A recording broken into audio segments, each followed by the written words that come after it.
Hello there, I am Andrew Roden, and I'm trying something new here. I'm working on a rock and roll version of Vivaldi's Four Seasons, and I thought it might be a neat idea to keep a video diary so that I could kind of look back on the process and remember what I did.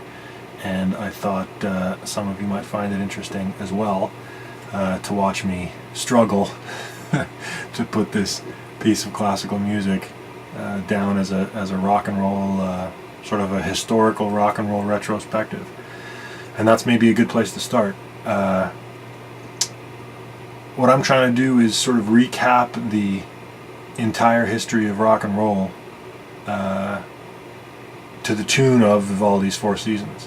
And the way I'm doing this is that I'm sort of splitting rock history into four separate sections. Spring is basically the beginnings of rock and roll, surf rock, Johnny Cash, the Beach Boys, which were part of surf rock but then later became sort of their own thing as well. And there's an ode to blues in there in spring, and also the end of spring, I think, where really where rock and roll music became a more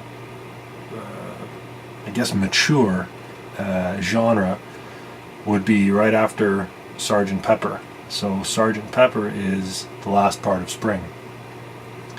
And I'm working on that stuff right now, and I've gotten up to, I'm essentially finished with the surf rock and the Johnny Cash portions of it, and I'm struggling through the Beach Boys section, and the reason for that is that there's a really difficult violin part that I've been working on, and you can see my notes here. How does this work?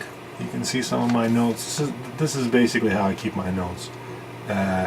Just kind of, I've got the notes here on this side, and then I've got the tab on this side, and I'm trying to learn this little part, and it's giving me fits, but I will get it. Yeah, so I don't really know what kind of format this is going to take, or if I'm going to go along with it any further, but basically I'm going to try and do one of these every now and then and see how it goes. So if you'd like to, you know, follow along with me and come along on this little musical adventure I'm having, then yeah, feel free. That's it for this one, I think. I'll see you guys next time.